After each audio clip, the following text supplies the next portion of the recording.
Many people fail to open their eyes and see the world around them. Many people fail to see marvels left every day by colonial organisms that they pass even every day.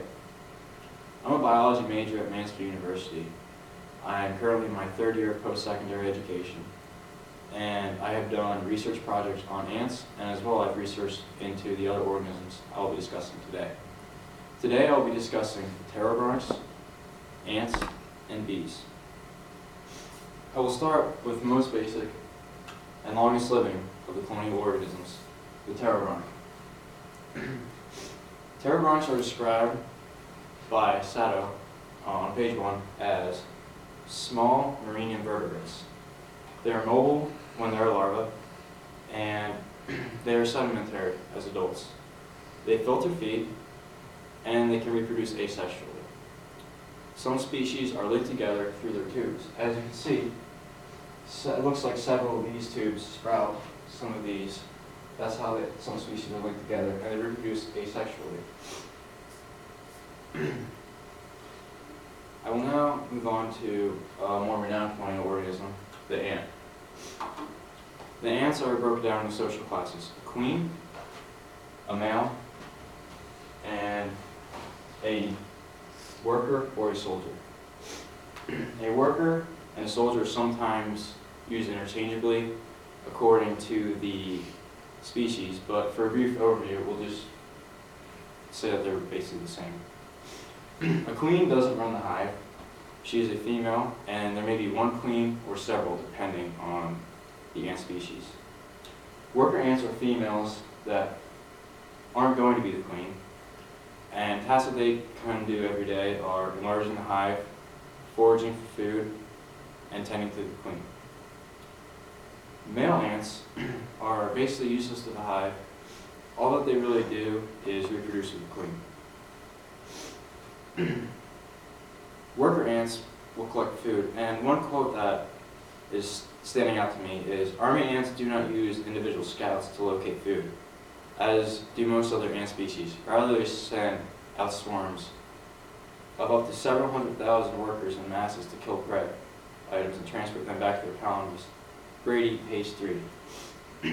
Not all species will send out hundreds of thousands of workers to go collect food, but some do, and that's how they like to organize their food. One quote that I also strongly like is talking about Dorylomorph group of ants, and it says, "This group comprises 6 subfamilies and approximately 670 described species, distributed collectively across most major biographic realms," according to Brady on page 3. And that just goes to show the extreme amount of ant species that are around.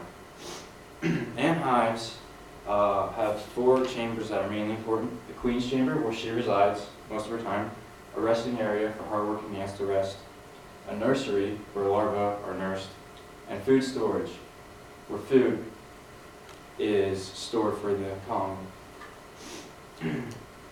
Hives can either be mounted above the ground or yoked into it.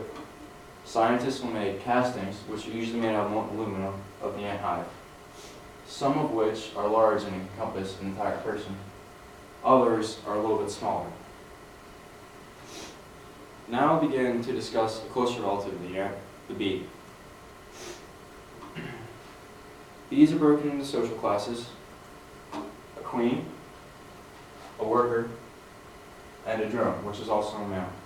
A drone, much similar to ants, is not very useful to the hive. The queen lays eggs, and workers maintain much work on the hive, as much as cleaning, turning nectar into pollen, and caring for the larvae. Males lack stingers and don't contribute much to the hive. Today I discussed 3 colonial organisms: pterobranchs, ants, and bees. Almost every day you walk past some form of marble left from these organisms, and I hope that from now on you can appreciate what they leave behind and what there is to look at for you. That's all I have. My audience is present.